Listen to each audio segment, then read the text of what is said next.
estamos na estação da generosidade na nossa igreja, nesses 2 meses.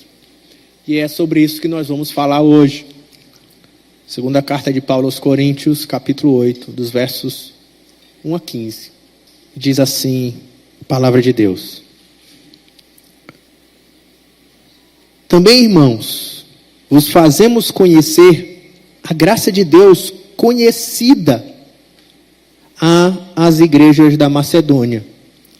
Porque no meio de muitas provas de tribulação, manifestaram abundância de alegria. E a profunda pobreza deles superabundou em grande riqueza de sua generosidade.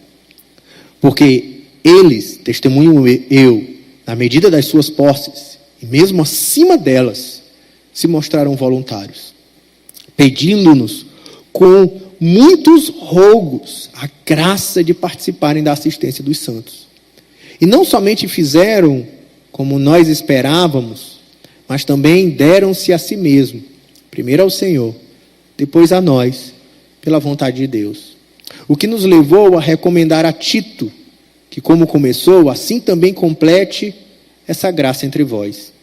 Como, porém, em tudo manifestais superabundância, tanto na fé e na palavra, como no saber, em todo o cuidado, e em nosso amor para convosco, assim também abundeis nesta graça. Não vos falo na forma de mandamento, mas para provar pela diligência de outros a sinceridade do nosso amor.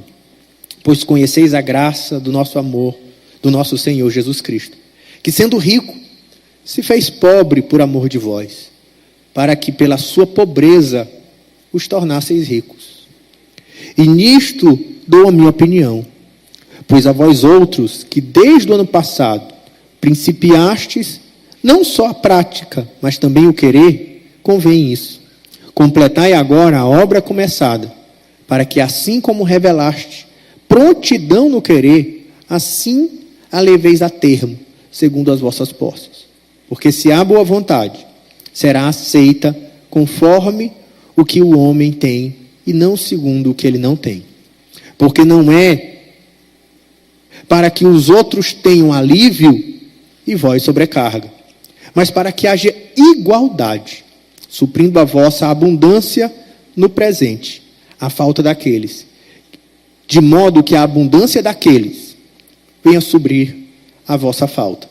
E assim haja igualdade, como está escrito: o que muito colheu, não teve demais, e o que pouco, não teve falta. Vamos orar mais uma vez. Senhor, nós entramos na Tua presença, diante da Tua palavra, nessa manhã, pedindo, Senhor, que o Senhor manifeste a Tua graça entre nós. Que a Tua palavra encontre o nosso coração, que o Teu evangelho chacoalhe a nossa alma e nos faça ser um espelho da Tua glória, Senhor. Vivendo, expressando e manifestando o Teu amor, a Tua generosidade, a prontidão em servir no meio desse mundo e entre nós os irmãos. Ah, Senhor, nos faz viver assim, como uma humanidade restaurada pelo poder do Evangelho. Uma humanidade que desfaz a lógica da competição, do egoísmo, mas que vive na lógica do amor, da comunhão e do compartilhar, para que todos sejam supridos, sendo todos amados pelo amor de Deus, através de nós. Em nome de Jesus. Amém. Falar de generosidade para a nossa igreja é algo precioso, já que estamos com o pastor Afonso nesses dias nas nossas orações, internado.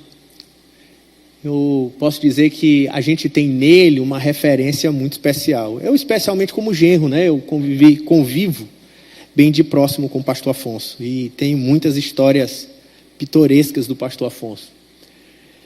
Entre elas, por exemplo, quando a gente estava na casa dele, ainda como igreja, reunindo, e a gente foi começar o projeto para construir um prédio da igreja, que era o templo onde funciona o culto das crianças hoje. A gente, para comprar o terreno, o pastor Afonso começou por ele, levantando o dinheiro. Ele deu o carro dele na época. Disse, eu começo, vamos levantar o dinheiro, eu dou meu carro. O pastor Afonso sempre foi muito generoso, né? Muito desapegado. Acho que essa palavra desapego tem muito a ver com ele. Eu já vi o pastor Afonso numa viagem nossa, de família, Fortaleza, andando na beira-mar. Muita gente pedindo, normalmente aquilo vai incomodando, mas o pastor Afonso raciocina numa vibração diferente, né? E teve uma hora que ele começa uma conversa com um desses meninos ali pedindo, e quando a gente vê, ele tirou a blusa dele e entregou. Todo mundo, pastor Afonso, nós estamos no passeio aqui na praia. Não, eu sem camisa, o que tem? Nós estamos na praia. Entregou a camisa dele e ficou sem camisa nesse dia, até a hora de voltar para o hotel, né? O pastor Afonso sempre foi uma figura nessas questões, muito marcado pela generosidade. Você percebe, muitas vezes, quando a gente foi construir as nossas congregações também, muitas delas têm prédio próprio, né? E aí lá, pastor Afonso, a maioria, quem é próximo do pastor Afonso, ou convive já na nossa igreja há muito tempo, sabe esse jeitão dele. Quantas vezes eu não doei, sei lá, 5 mil, 10 mil, porque o pastor Afonso disse, nós vamos agora comprar a casa do Ipaze. Bora, Rafael, eu vou dar 5 mil, tu dá 5 mil, teu pai dá 5 mil, e assim a gente vai, mas... Eu digo, tá bom. E assim, nós somos muitos, porque ele é o primeiro, e ele já falou assim, eu vou dar e tu vai dar também. Eu disse, sim, senhor, vamos embora, vamos para frente. Um espelho de generosidade. Mas nós vivemos uma cultura profundamente marcada por uma ideia contrária. Não pela ideia do dar, mas pela ideia do consumir. Tudo em nossa sociedade diz, pegue mais, proteja o que é seu, sua segurança está nos seus bens. Vivemos com medo de perder o controle, medo da instabilidade financeira, medo de não ter o suficiente. O dinheiro funciona como uma espécie de falso Deus, ou um ídolo dos nossos tempos. Ele promete segurança, ele reforça a nossa identidade, ou achamos isso. O dinheiro promete liberdade, mas ele cobra caro, e muito caro. Cobra casamentos, cobra saúde, cobra reputações. Ele exige sacrifícios por ele. Assim como fazemos sacrifícios de jejum, oração a Deus, muitos sacrificam a vida toda pelo dinheiro, o seu Deus. Mas o Evangelho, ele apresenta um outro caminho, uma outra direção. O Evangelho apresenta o caminho da generosidade. Um caminho que não nasce do mérito, mas nasce da graça.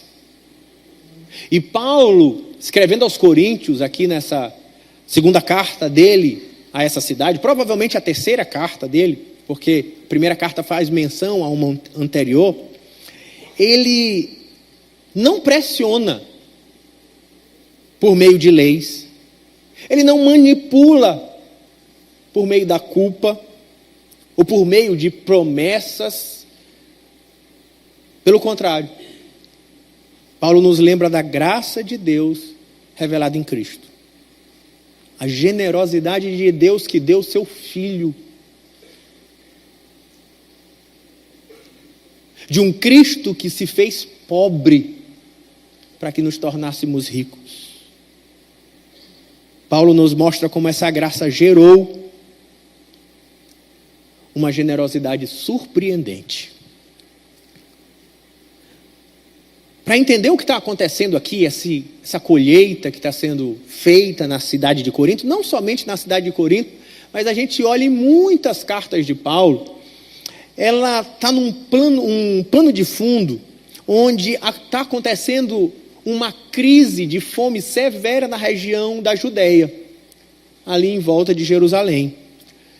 Você encontra em Atos, capítulo 11, nos versos 27 e 28, o profeta Ágapo, ele entregando uma profecia de que haveria fome em Jerusalém.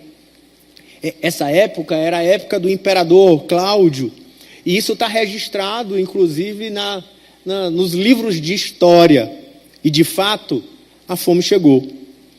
E a gente vê, ali em Atos capítulo 11, a igreja escolhendo Paulo e Barnabé para começar a rodar entre as igrejas das outras regiões para fazer coletas entre as igrejas gentílicas, ou seja, não judaicas, para suprir o sofrimento dos santos em Jerusalém. E em 1 Coríntios capítulo 16, nos versos 1 a 4, a gente percebe ali naquela primeira carta, Paulo organizando o início da coleta. A gente vê como eles deveriam fazer e todo o processo sendo planejado. Mas essa coleta, ela não era apenas um gesto de solidariedade. Para Paulo, a maneira que ele aborda é que era o próprio evangelho sendo vivido. Gentios abençoando judeus, como uma expressão da unidade que vivem as nações em Cristo, como um antigozo da eternidade, como uma redenção dos homens.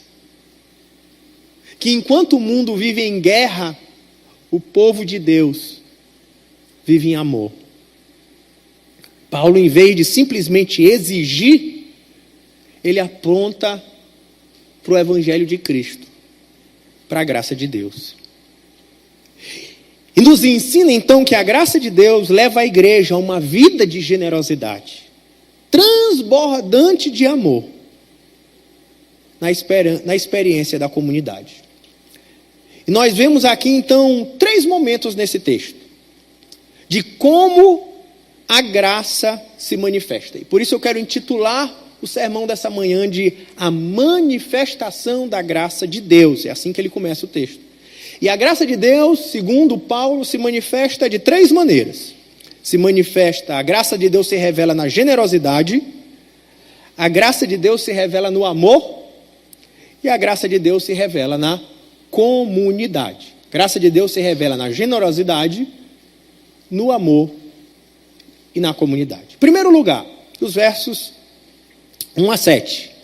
A graça se revela na generosidade. E Paulo começa dizendo assim, fica com a Bíblia aberta, vai acompanhando no texto. Paulo começa dizendo, também irmãos, vos fazemos conhecer a graça de Deus concedida à igreja. É assim que ele começa, como Deus agiu por sua graça, por meio das igrejas.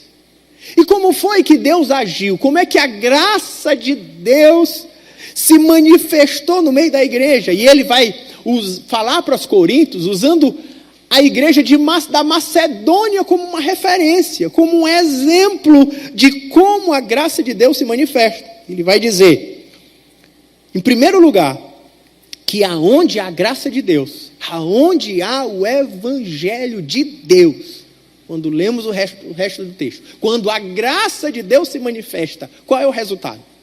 Alguns vão achar o resultado é uma vida doutrinária correta. O resultado é uma vida moralmente impecável. Mas um dos aspectos que Paulo traz aqui é um que normalmente não está no discurso religioso. É que quando o evangelho de Cristo chega no coração de alguém, ele se torna uma pessoa generosa. Não é obra dele, é obra de Deus. É resultado do encontro com a cruz de Cristo. Mas ele continua. E ele diz: se em primeiro lugar onde há graça de Deus, há generosidade, onde há graça de Deus, há abundância. Por isso que ele vai dizer que no meio de muitas provas de tribulação, que passava a igreja da Macedônia, também por causa de dificuldades, problemas financeiros e fome, problemas políticos e perseguições, mas eles manifestavam abundância de alegria. Olha o que ele está dizendo: quando o evangelho chega em alguém, o evangelho ele gera uma vida abundante que flui do interior da pessoa, que mesmo no meio das mais duras lutas, ele transborda em profunda alegria. Mas não somente isso. Ele diz: e a profunda pobreza deles superabundou em grande riqueza de sua generosidade. Ele está dizendo: olha, sabe como é que a gente vê que a graça se manifestou? Porque na Macedônia eles eram pobres. Não, eles eram profundamente pobres. Mais do que pobres. Mas não impediu que eles, na sua pobreza, transbordassem, superabundassem de rica generosidade. Como interessante, né? A gente pensa que ser generoso é algo de alguém que tem dinheiro, de alguém que tem sobrando. E ele está dizendo: sabe como é que a gente vê a operação de Deus? É quando Deus, por meio de quem não tem, compartilhar com os que precisam. Vocês lembram de quem? Daquela viuvinha que só tinha 2 moedinhas? Aquilo é a operação de Deus no coração dos homens. A generosidade daqueles irmãos da Macedônia não vem da abundância dos bens, mas da abundância da graça de Deus nos seus corações. Mas aonde a graça, a generosidade, onde a graça, a abundância, aonde a graça, os irmãos cuidam uns dos outros. E diz então, no verso 3, que eles deram, e não deram por obrigação, eles deram voluntariamente, livremente, acima do que podiam. É o que Paulo vai dizer. Porque eles, testemunho eu, na medida de suas posses, ou mesmo acima dela.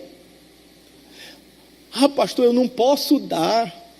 Ah, meu líder de célula, eu não consigo contribuir, eu não consigo marchar, eu não tenho o que dar, porque eu sou tão pobre. Paulo está dizendo: olha para os macedônios, eles eram muito pobres, e na sua muita pobreza, eles foram na sua própria liberdade, acima da sua possibilidade, eles foram generosos. Mais do que isso, eles suplicaram para participar das ofertas, diz, e se mostraram voluntariosos, pedindo com muitos rogos. Talvez eu fique imaginando Paulo dizendo para os irmãos da Macedônia: não precisa contribuir, vocês estão precisando de ajuda. E eles dizendo: não, a gente quer ajudar os irmãos de Jerusalém, a gente quer ajudar os judeus, a gente vai botar água no feijão. Ô Paulo, deixa a gente contribuir também. E Paulo está dizendo: é isso que Cristo faz no coração do homem, livrando ele do seu egoísmo, livrando ele do seu egocentrismo, fazendo ele generoso, levando eles a contribuir mesmo acima de suas posses, de maneira voluntária, com muito desejo do coração, a servir os irmãos. Suplicavam pelo privilégio de servir os irmãos, a graça, isso que eles queriam, a graça, privilégio. Olha que a palavra graça se repete aqui no texto várias vezes, de participarem da assistência dos santos. A palavra assistência aqui, do serviço, da oferta, em algumas versões, é a palavra no original diaconia. Você conhece diaconia? Na igreja tem a ideia de diaconia. Alguns chamam, inclusive, o grupo dos diáconos na igreja, que são os que servem na igreja. Olha, eles queriam ter o privilégio de servir os irmãos que passavam fome. Me dá esse privilégio. Nós queremos servir os irmãos. O Evangelho produz no nosso coração esse desejo de cuidar uns dos outros.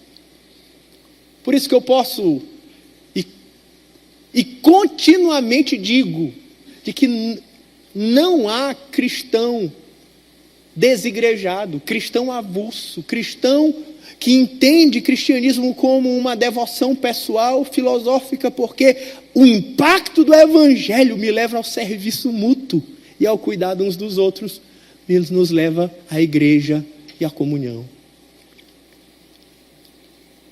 Porque onde a graça se manifesta, a gente se entrega.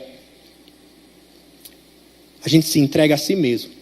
Mas não a Deus, não somente a Deus, mas a entrega a Deus nos leva a uma entrega aos irmãos. E é isso que Paulo vai dizer no verso 5. É a parte mais bonita desse início. Deram-se a si mesmo, primeiro ao Senhor, depois a nós. Está dizendo, aqueles que conheceram o Evangelho, eles entregaram o coração ao Senhor. Eles entregaram a sua vida a Jesus. Mas parou aí? Ele disse, não somente a Jesus, mas aos irmãos, à igreja, para cuidar uns dos outros. A graça de Deus se manifesta gerando no nosso coração generosidade.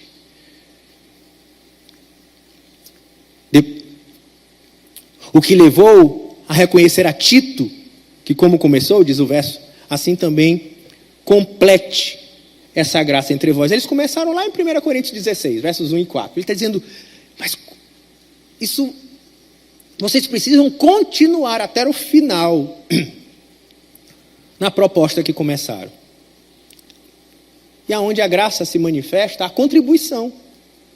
Por isso, Paulo diz aos Coríntios no verso 7, assim como vocês, como porém em tudo, manifestais superabundância, tanto na fé, na palavra, no saber, em todo cuidado, como no nosso amor para conosco, assim também superabundeis nesta graça. O que ele está dizendo aqui, em outras palavras? Vou usar a palavra da NVI, que está mais clara que o texto está dizendo. Diz assim como vocês se destacaram em tudo, na fé, na palavra, no conhecimento, na dedicação completa e no amor que vocês têm por nós, destaquem-se também nesse privilégio de contribuir. Paulo então diz, olha, quando a graça encontrou o coração de vocês, vocês encheram o coração de fé. Amém, irmãos? Quando a gente encontra Cristo, nosso coração muda, nossa fé muda. Ele diz, quando vocês conheceram a Cristo, o coração de vocês encheu-se da palavra. Quando o Evangelho se manifestou em vocês, a graça alcançou o coração de vocês, vocês ficaram profundos no conhecimento de Deus. Está dizendo agora, dediquem-se também no privilégio de contribuir, de ofertar. De forma prática, irmãos, a generosidade cristã, ela não nasce da abundância dos nossos recursos, mas da abundância da graça no nosso coração. Quando a gente olha para esse texto, a gente precisa entender que as igrejas da Macedônia, embora pobres e afligidas, eles deram com alegria. Mas por quê? Porque experimentaram algo que o dinheiro não pode comprar. A abundância da graça de Deus.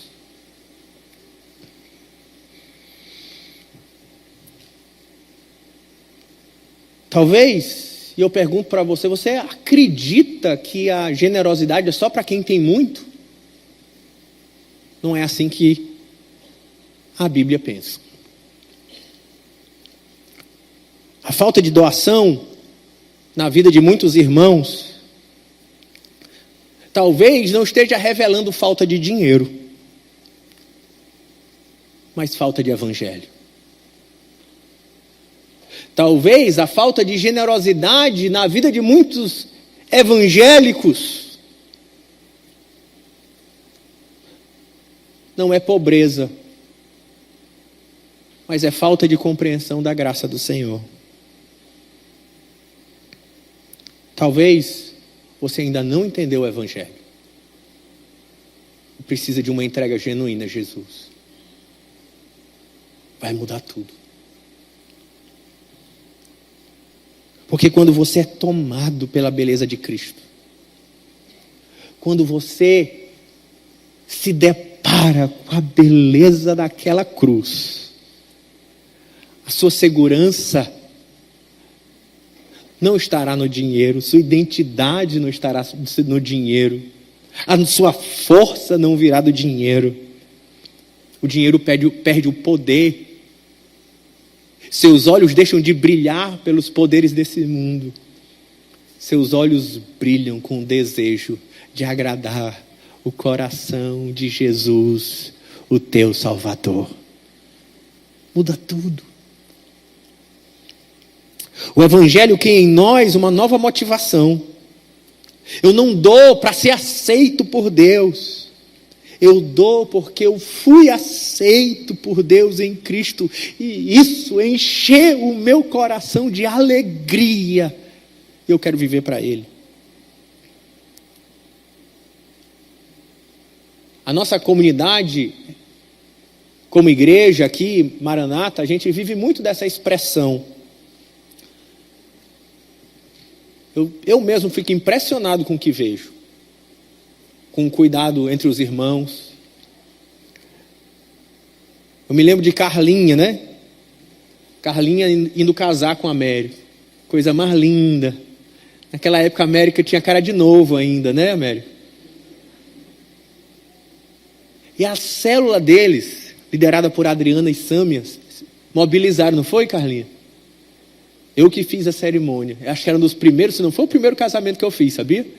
Uma festa linda, 2 lisos macacos naquela época, só amor, casando por amor. Mas tiveram uma festa linda, não foi?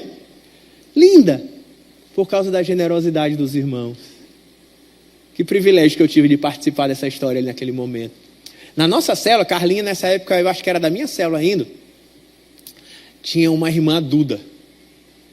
E o sonho da Duda, a Duda morava aqui na parte das invasões aqui por trás do Turu, e o sonho dela era ter uma festa de 15 anos. Coisa simples, né? Quando falo coisa simples, não é passar fome, ela só queria, tinha tanto desejo, já tinha 14, fez 15, aí a nossa célula se mobilizou, arranjou um vestido, bolo. Na minha casa tinha 2 andares, ela desceu toda de vestido de 15 anos, dançou valsa, a mãe dela veio, a irmã dela veio. Tantas expressões tão bonitas de generosidade, de quantas vezes aqui irmãos já se revezaram para fazer o supermercado de quem passa dificuldade, quem estava desempregado. Eu vi, eu estou dizendo que a gente já viu, e eu sei que as histórias você já viu também, né? Você já viu. Nós já olhamos uma irmã que estava para perder sua casa no leilão por uma irresponsabilidade do ex-marido. E aí muitos irmãos se mobilizaram e quitaram a casa da irmã. São quantas coisas. Mas não somente isso, irmãos. Quando você vai para as nossas congregações, eu já contei isso inclusive na última mensagem aqui, eu fico impressionado como na Vila Luizão, como na Vila Tamer, vilas, a maioria do pessoal ganha salário mínimo. E eles constroem casas, uma de cada vez para eles. Se reúne todo mundo. Vamos construir a casa do Jean. Termina do Jean, a igreja que faz isso. Agora vamos todo mundo para a casa do Saul. Agora bora todo mundo para a casa do Netinho. Não é dinheiro que vem do seu bolso ou da sede, não. Eles, na sua pobreza, vivem generosidade. Sabe como é o nome disso? Evangelho. Graça. O nome disso é igreja. É muito mais do que vir para cá dia de domingo. Muito mais do que ter uma série de confissões doutrinárias bem corretinhas. Mas ela, quando nos encontra no coração, ela muda a nossa maneira de ver o mundo e as pessoas.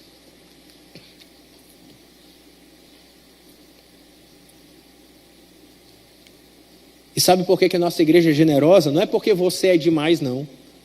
É porque quem está fazendo isso, quem é, irmãos? É Deus. Não é mérito seu, é Deus. Restaurando a humanidade. A gente olha as disputas, guerras, bombas, ódio, morte. É só o que a gente vê ultimamente na televisão. Tristeza das guerras. Mas a gente vê Deus restaurando e redimindo a humanidade. Por meio do Evangelho.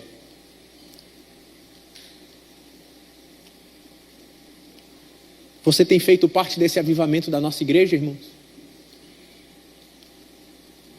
Você tem visto a graça de Deus transbordar na sua vida? Não resista ao Espírito.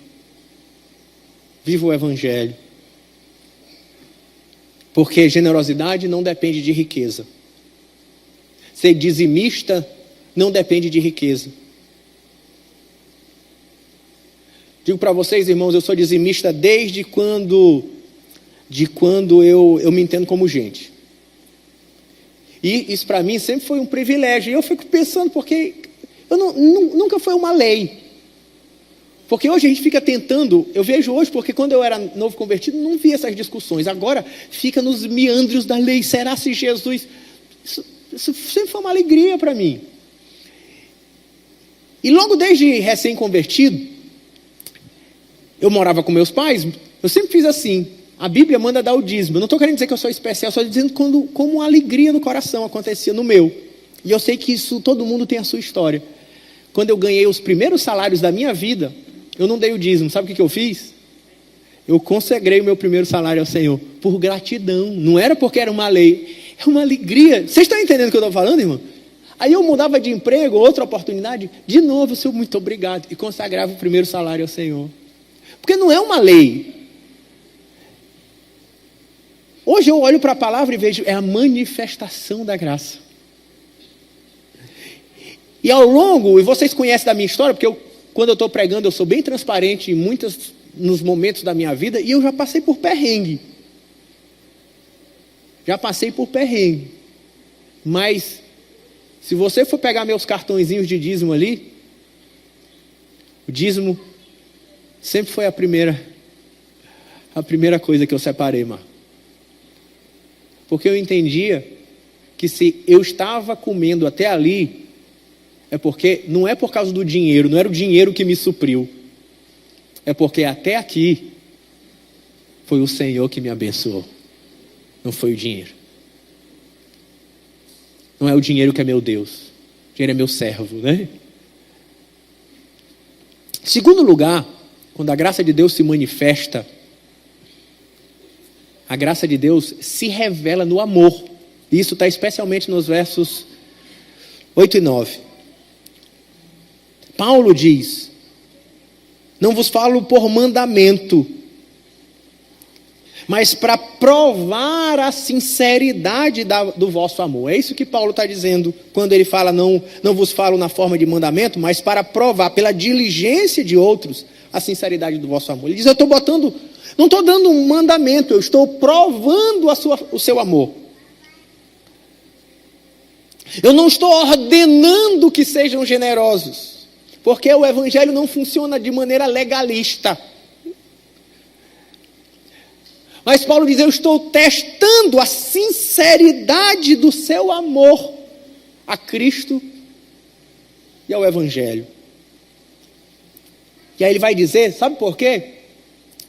Porque Cristo se fez pobre por amor. Generosidade está na essência do próprio evangelho que cremos. Generosidade está na manifestação climática do Deus que adoramos, no clímax da história da redenção. E ele diz, como é que eu posso adorar o Deus que entregou o seu filho. Como é que eu posso adorar a Jesus que se entregou por amor? E isso não me transformar em uma pessoa generosa. É o que Paulo está dizendo. Verso 9. Ele mostra esse exemplo supremo. Ele diz, olhe para o seu Deus. Quando diz, pois conheceis a graça. Ou seja, a oferta generosa de nosso Senhor Jesus Cristo. Que sendo rico, sentado à direita de Deus Pai, reinando sobre todo o cosmos, ele se fez pobre. Como diz Efésios capítulo 2, esvaziando-se a si mesmo, né? Tomando forma de servo. Se fez pobre por nós, por vós, para que pela sua pobreza vos tornasseis ricos. Jesus trocou a riqueza da glória celestial pela pobreza de uma cruz vergonhosa. Por amor. Por você. E Paulo agora convida aqueles irmãos a manterem essa mesma disposição de doar. Não apenas no querer, mas também no praticar. É o que ele vai dizer no verso 10. Cristo se fez pobre para nos enriquecer. Essa é a fonte e o modelo da nossa generosidade. Paulo não dá uma ordem, ele apresenta a cruz. Jesus trocou a riqueza da glória celestial pela pobreza de uma cruz vergonhosa, para que você pudesse ser perdoado e acolhido como filho de Deus. O que te impede de doar? O que te impede de ser generoso? O que te impede de servir aos irmãos? O que te impede de servir os que sofrem? É medo? Apego? Status? Paulo está dizendo, olha para Cristo. Ele te deu algo mais valioso do que dinheiro, do que ter 2 tênis, do que ter 5 calças. Te deu algo muito mais valioso do que ter uma caixinha do Nubank com dinheiro. Ele deu a si mesmo por você, por inteiro, sua própria vida. Ele fez isso por você. O que te impede de abrir mão do que tem para amar também? E ame, não de forma teórica, ame de forma prática. É isso que ele vai dizer no verso 10. Demonstre o amor pelos irmãos por meio de ações concretas. Olhe para a cruz e veja que o amor de Deus não é uma filosofia. O amor de Deus levou ele a receber uma coroa de espinhos na cabeça, levou ele a receber pregos nas mãos e nos pés, levou ele a derramar sangue, levou ele a receber cusparadas no rosto, levou ele à morte, levou ele a entregar tudo e sua própria vida por você.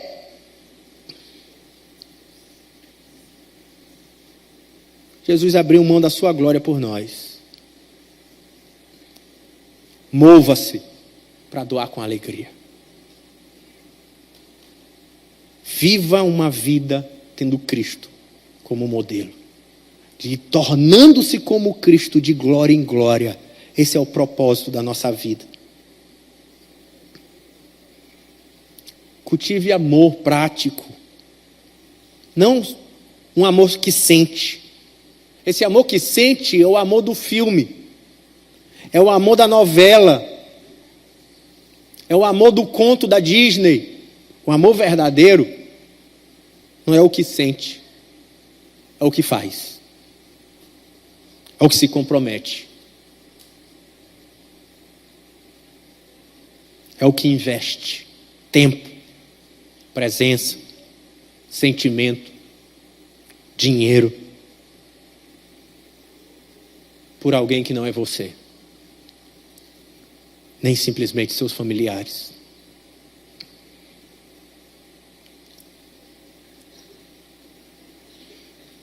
por isso ele vai dizer que eles deveriam completar aquilo que eles tinham começado. O versos 9 e 10. Deixa eu dizer para vocês, irmãos. Viver uma vida de generosidade é um estilo de vida que se leva para a vida toda. E que se vive de segunda em segunda. Que se vive generosidade no trabalho, generosidade no ministério, generosidade na célula, generosidade com o seu tempo, generosidade com o seu dinheiro, generosidade com a sua comida, generosidade com tudo. É um estilo de vida. Porque algumas pessoas entendem o cristianismo, e eu vejo isso de maneira muito comum, de ver o cristianismo como se fosse uma corrida de 100 metros. Eu corri corrida de fundo por 12 anos. Corri 3 maratonas, dezenas de meias maratonas, muitas centenas de corridas de 10 quilômetros, etc. Quando corrida não era moda e não tinha gente tirando foto, né? Hoje a pessoa vai um dia na semana, leva 4 roupas, aí tira 4 fotos para postar uma em cada dia, né? E naquela época eu aprendi com a corrida muito, para a própria vida. E isso aprende para o cristianismo, porque é uma comparação muito, muito verdadeira.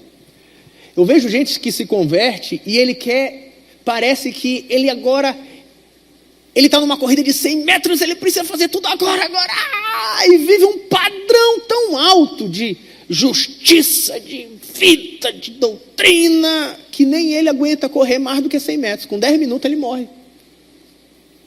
E desvia. O cristianismo é uma corrida de maratona, longa distância. Você controla o pace aqui, ó. Você tem que saber, você tem que fazer na medida daquilo que você vai se comprometer a longo prazo. E é assim que a gente mede a vida de generosidade, irmão. Você tem que não é só, agora eu vou vender minha casa, vender meu carro, vender tudo. Não. É um estilo de vida que eu ajudo sim, eu ajudo o pobre, eu compartilho minha quentinha. É todo dia. Eu dou carona. Eu sou generoso com o meu tempo, eu consigo dar uma pausa na minha série de Netflix para oferecer meu ouvido para alguém que precisa abrir o coração. Eu tenho um estilo de vida de generosidade em todas as coisas, nas pequenas coisas. E eu me comprometo com esse estilo de generosidade na vida toda. Eu vou dar um exemplo. Quem faz discipulado comigo, especialmente os mais jovens, Ed, Lucas, Yuri. Eu vi só a Érica, mas não vi Yuri. Yuri está aí, não? Ked, estão lá embaixo. Tá cuidando de Abner. Muito bem. Homem que é homem cuida do menino, não, Érica? E aí, muitas vezes a gente sai e meu gabinete, quem conhece muitas vezes, a maioria das vezes é no cafezinho do shopping, né? Ou então almoço, porque eles trabalham. Eu faço questão, a maioria das vezes, de pagar a conta. Aí faz isso, é besteira. Não vou fazer isso toda vez. E nem me convida para tomar café achando que eu vou pagar, não. Mas sabe por quê? Eu estou educando meus filhos na fé. E eu estou educando eles a terem uma postura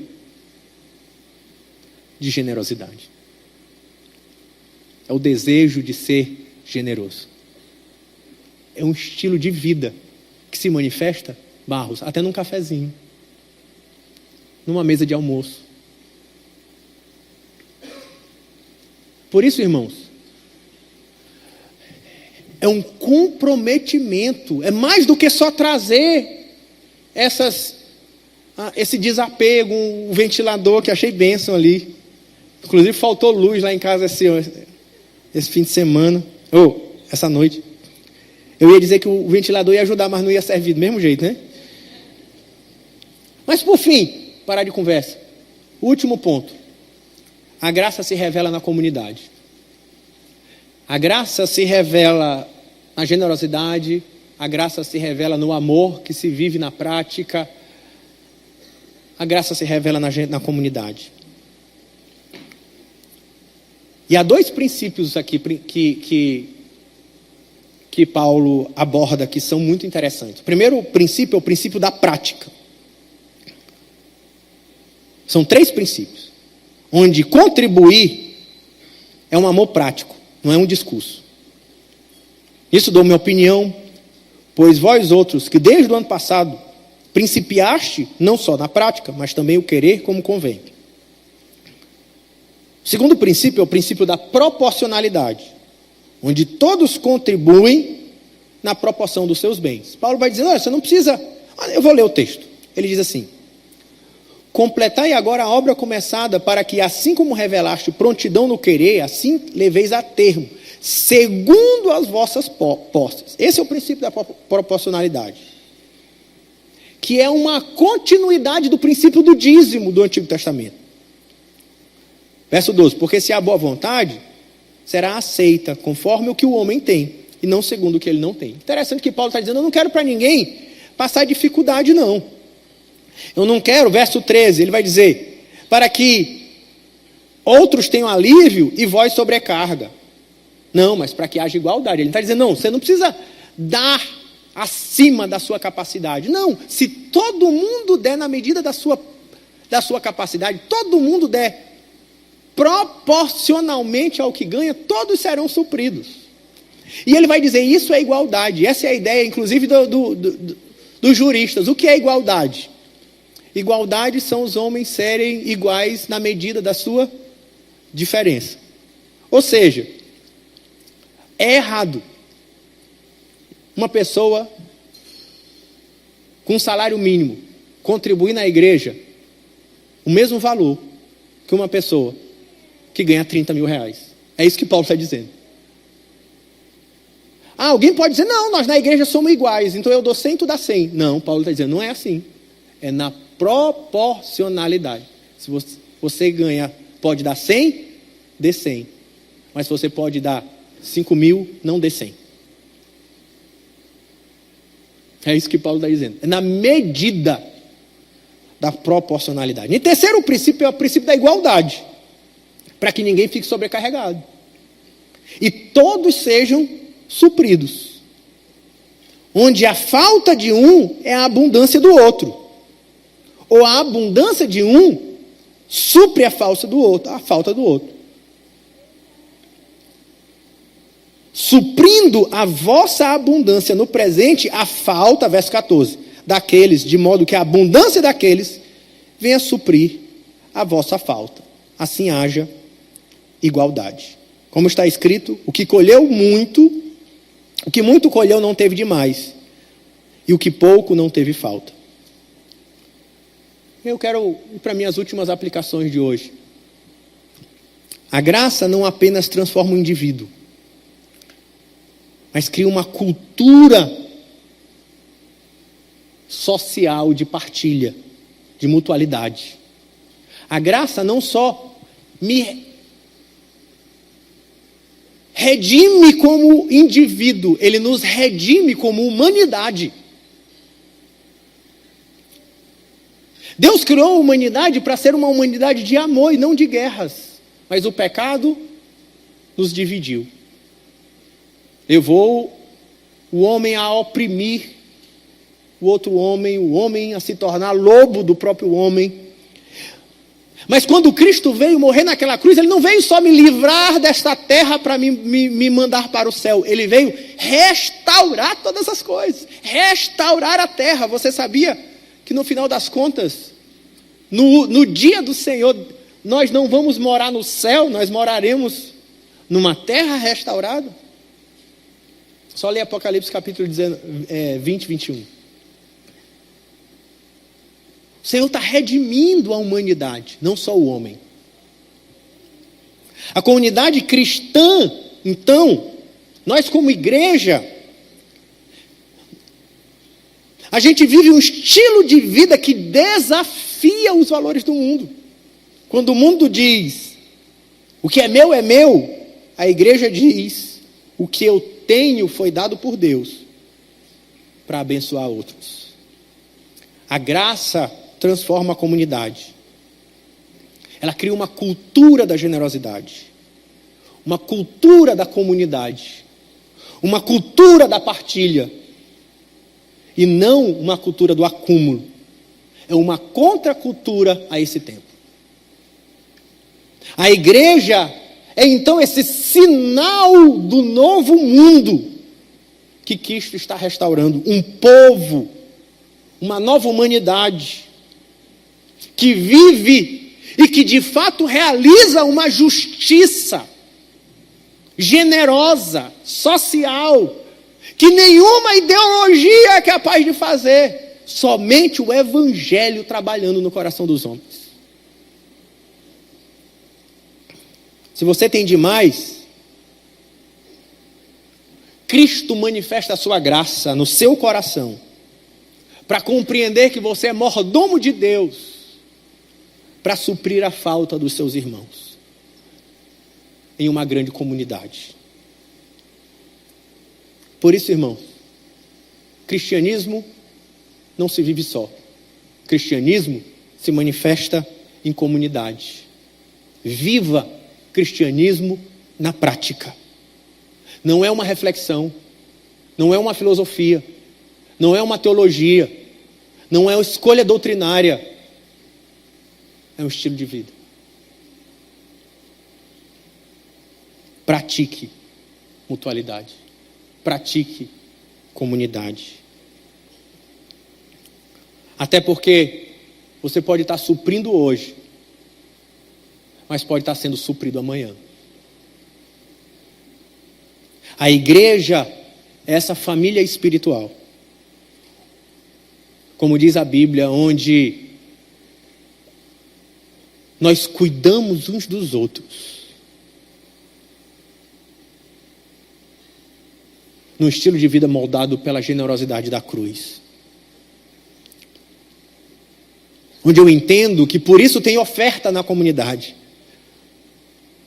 Porque a gente compartilha o que tem. Por isso tem os Pix rolando nos grupos de célula que suprem. Eu sou tão impressionado que os Pix, eles perdem o controle, a gente não sabe nem como funciona. E a coisa vai, o irmão está precisando de um exame, e supre o exame. O irmão está precisando da luz, supre a luz. Eu acho isso tão bonito, irmãos, porque eu vou vendo a manifestação da graça de Deus no meio da igreja.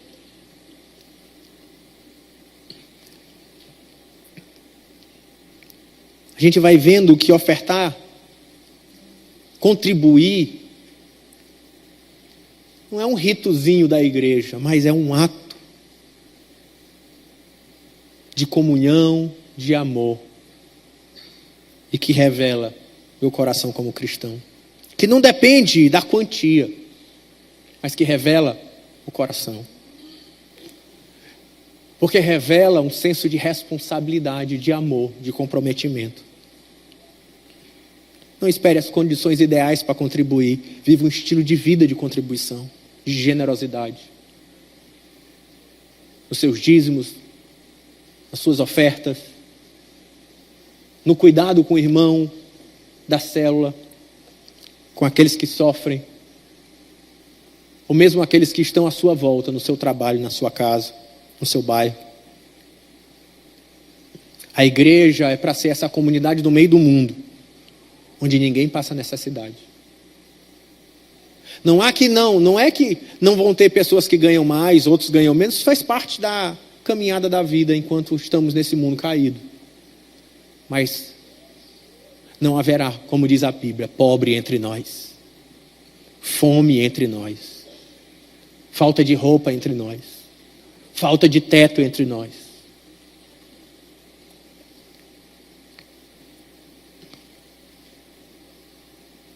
Porque Deus vai suprir a necessidade de um pela abundância do outro.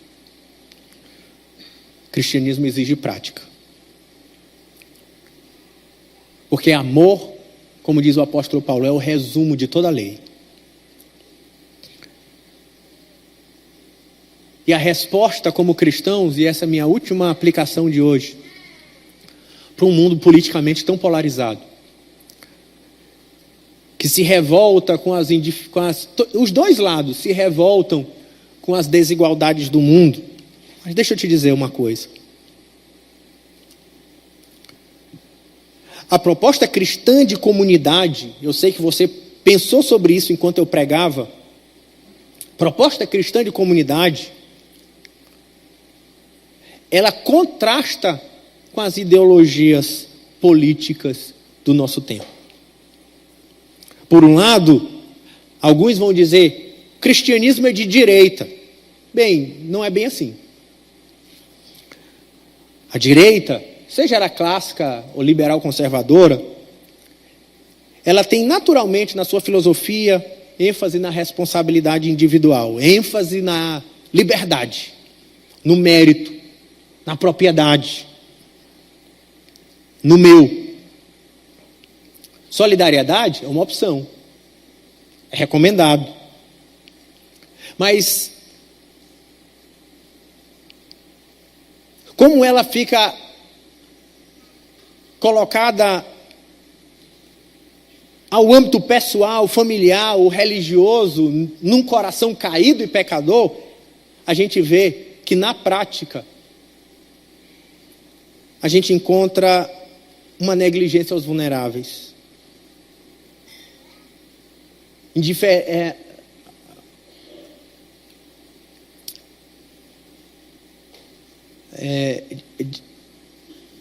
Diferenças muito grandes na sociedade, injustiças, desigualdades, era a palavra que eu estava procurando.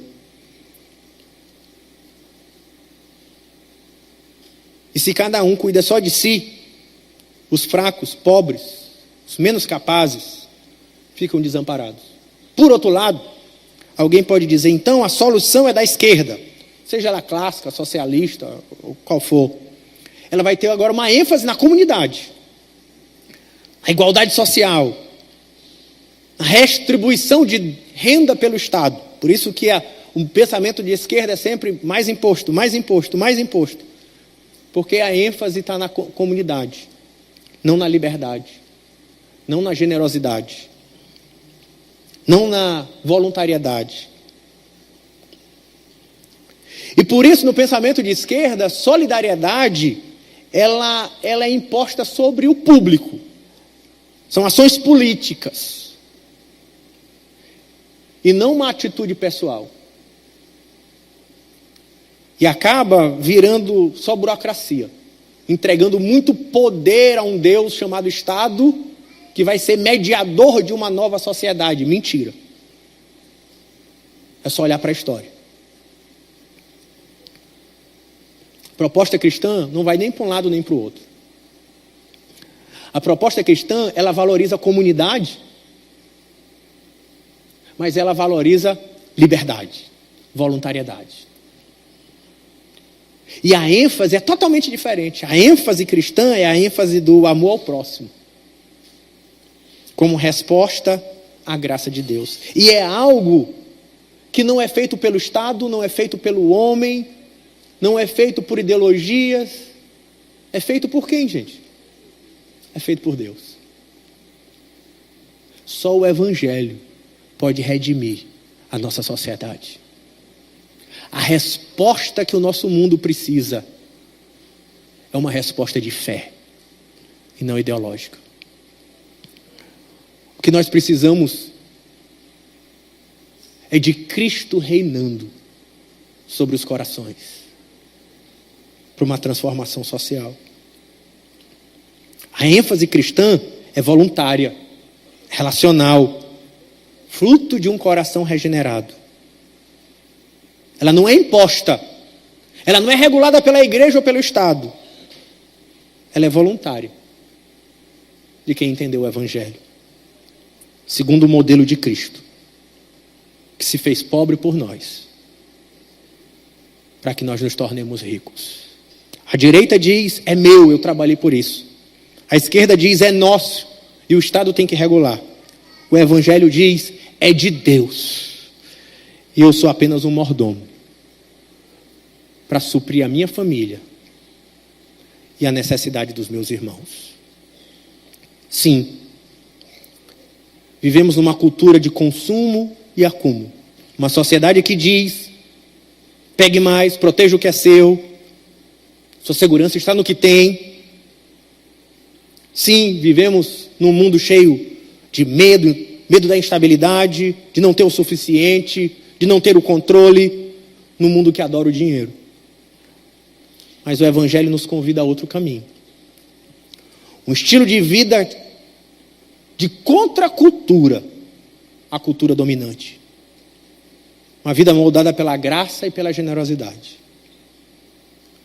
cujos olhos não são influenciados pelas ideologias, mas pela cruz.